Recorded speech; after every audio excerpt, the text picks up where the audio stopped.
राधे राधे दोस्तों, मैं class 12th chemistry का सेकेंड चैप्टर सॉल्यूशन का लेक्चर नंबर 8 लेकर के आया हूं।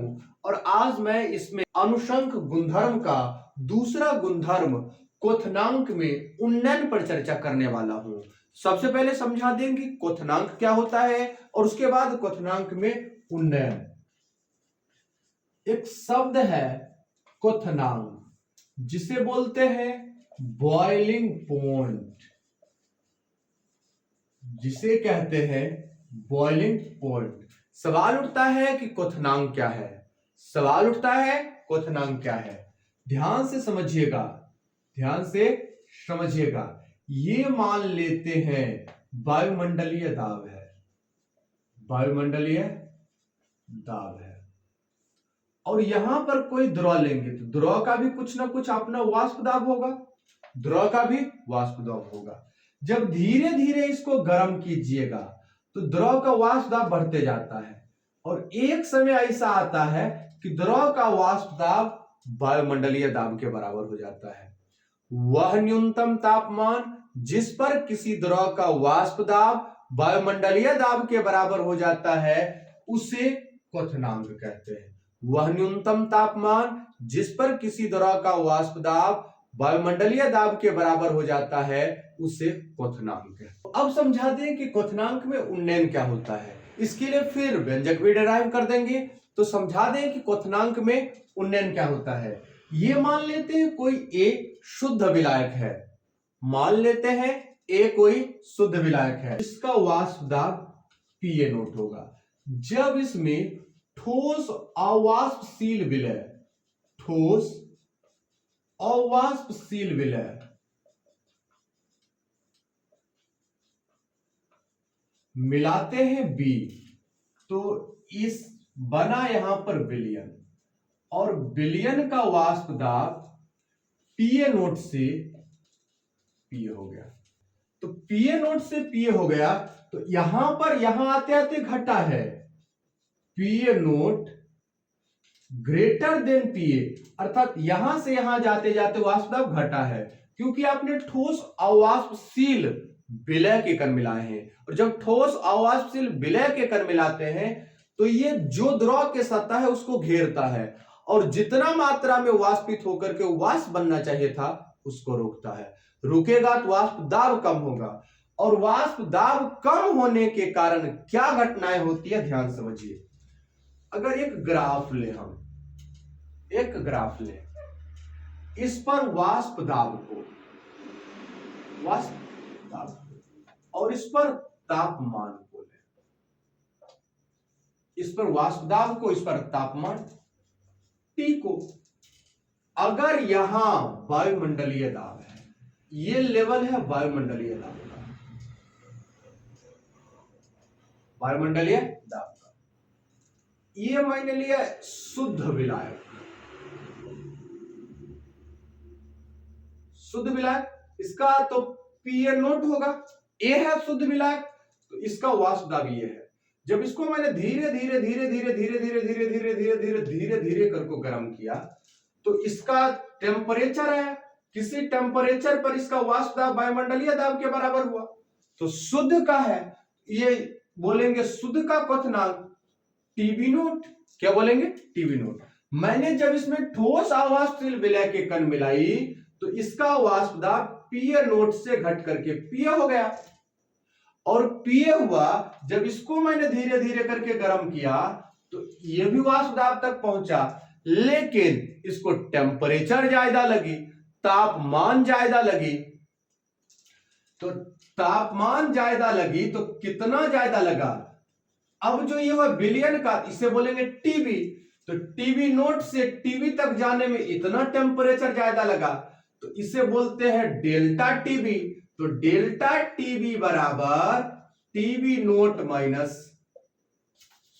डेल्टा TB बराबर TB माइनस TB नोट, अर्थात विलयन का क्वथनांक शुद्ध विलायक के क्वथनांक से बढ़ गया। किसी शुद्ध विलायक में, किसी शुद्ध विलायक में जब ठोस अवाष्पशील विलय के कण मिलाए जाते हैं तो विलयन का वाष्प दाब शुद्ध विलायक के वाष्प दाब से कम हो जाता है, जबकि विलयन का क्वथनांक शुद्ध विलायक के क्वथनांक से अधिक हो जाता है, और जितना अधिक होता है उसी को कहते हैं क्वथनांक में उन्नयन। उसी को बोलते हैं बाबू क्वथनांक में उन्नयन। इसे सूचित करते हैं डेल्टा टीबी से, इसे सूचित करते हैं डेल्टा टीबी। तो चलते हैं राउल्ट के नियम से, राउल्ट के नियम से। राउल्ट का नियम क्या कहता है? डेल्टा टीबी समानुपाती होता है, अर्थात मोललता के। क्यों? क्योंकि ये तो विलायक का द्रव्यमान लोगे और उसमें विलय मिलाओगे, तो द्रव्यमान और विलय के बीच जो संबंध होता था विलायक और विलय के बीच, तो उसे हम मोललता कहते थे। और जब जब समानुपाती का चिन्ह हटेगा तो एक नियतांक आएगी, उससे केबी बोलेंगे, और केबी को क्वथनांक उन्नयन स्थिरांक कहते हैं। केबी को क्वथनांक उन्नयन स्थिरांक कहते हैं। क्या कहते हैं बाबू? केबी को क्वथनांक उन्नयन स्थिरांक कहते हैं। मोललता बराबर, यहां क्या है? मोललता। तो डेल्टा टीबी बराबर केबी, मोललता बराबर विलय का मोल बट्टे विलायक का द्रव्यमान केजी में। तो विलय का मोल एनबी बट्टा डब्ल्यू, विलायक वो भी किस में? तो इन केजी, इन केजी। तो डेल्टा टीबी बराबर केबी, एनबी बराबर डब्ल्यू बी बट्टा एम बी बट्टा डब्ल्यू, डब्ल्यू ए क्या होगा? विलायक। ए क्या होगा? विलायक। किस में? इन केजी में।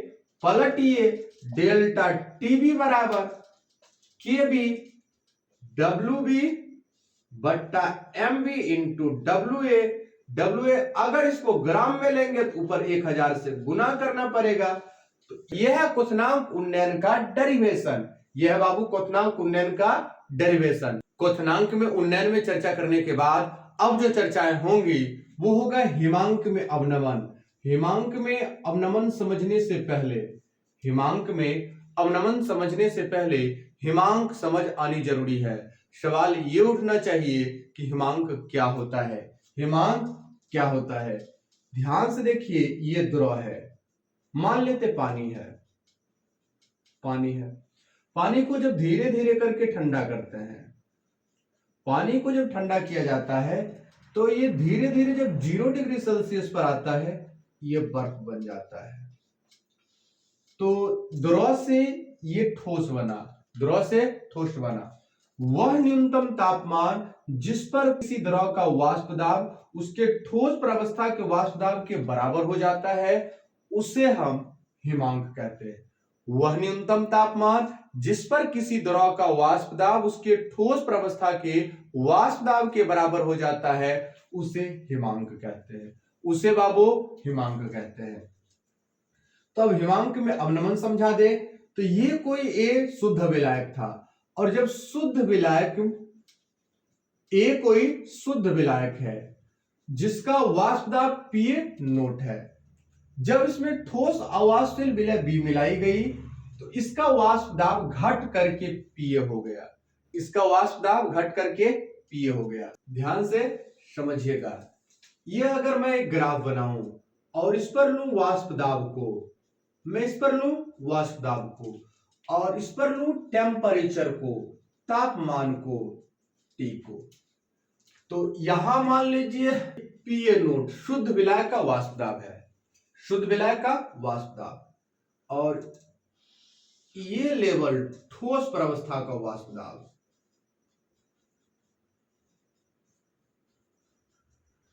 वाष्प दाब, ठोस प्रावस्था का वाष्प दाब, ये पीए नोट, पीए नोट है ए का। धीरे धीरे करके मैं जब इसको ठंडा किया ठंडा किया ठंडा किया ठंडा किया, जब इस टेम्परेचर पर आया तो ये जम गया।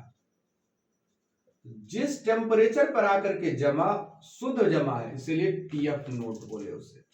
जब मैं इसमें बी मिलाया और विलयन बना तो अब इसका टेम्परेचर गिर गया, अर्थात वाष्प दाब पीए नोट से पीए हुआ, और जब भी वाष्प दाब गिरा, वाष्प दाब गिरा, तब मैंने इसको जब धीरे धीरे धीरे धीरे धीरे धीरे धीरे करके ठंडाएं की तो ये यहां आकर के जमा, यहां आकर के जमा। अब ये टीएफ हो गया, अर्थात टीएफ नोट टीएफ से ज्यादा है, टीएफ नोट टीएफ से ज्यादा है, तो बीच वाले को बोलते हैं डेल्टा टीएफ। तो डेल्टा टीएफ बराबर टीएफ नोट माइनस टीएफ, और इसी को बोलते हैं हिमांक में अवनमन। जब किसी शुद्ध विलायक में ठोस अवाष्पशील विलय मिलाई जाती है तो विलयन शुद्ध विलायक से कम ताप पर जमता है, जिसे हिमांक में अवनमन कहते हैं। जब किसी शुद्ध विलायक में ठोस अवाष्पशील विलय के कण को मिलाया जाता है तो बनने वाला विलयन शुद्ध विलायक की अपेक्षा कम ताप पर जमता है, जिसे हिमांक में अवनमन कहते हैं। तो शुद्ध विलायक का हिमांक है टीएफ नोट और विलयन का हिमांक है टीएफ, विलयन का हिमांक है टीएफ। अब लिखते हैं राउल्ट के नियम से, अब लिखते हैं राउल्ट के नियम से।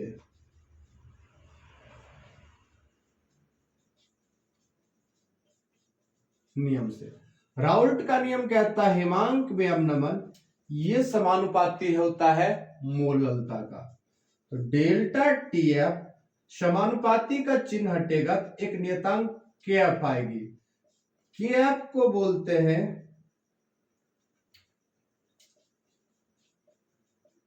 हिमांक अवनमन स्थिरांक, केएफ को कहते हैं हिमांक अवनमन स्थिरांक। तो डेल्टा टीएफ बराबर केएफ गुना, यह है मोललता। मोललता बराबर होता है विलय का मोल बट्टे विलयन का द्रव्यमान किलोग्राम में। अगर डेल्टा टीएफ बराबर लिखें तो केएफ डब्ल्यू बट्टा एम बी बट्टा डब्ल्यू इन केजी। अगर आगे लिखे तो डेल्टा टीएफ बराबर केएफ डब्ल्यू बी बट्टा एम बी इंटू डब्ल्यू। अगर इसको इन ग्राम में लें गुना ऊपर 1000 करनी होगी, गुना ऊपर 1000 करनी होगी। तो यह है हिमांक में अवनमन का फॉर्मूला, यह है हिमांक में अवनमन का फॉर्मूला। तो आज मैंने चर्चाएं की क्वथनांक में उन्नयन क्या होता है और क्वथनांक उन्नयन के लिए व्यंजक कैसे निकालते हैं, हिमांक में अवनमन क्या होता है, हिमांक में अवनमन के लिए व्यंजक कैसे निकालते हैं। अगर ये वीडियो पसंद आई तो वीडियो को लाइक कीजिए, साथ साथ चैनल को सब्सक्राइब कीजिए। मिलते हैं हम आपसे अगले वीडियो में, तब तक के लिए हंसते रहिए, मुस्कुराते रहिए और पढ़ते रहिए रसायन शास्त्र महाराज सर के साथ।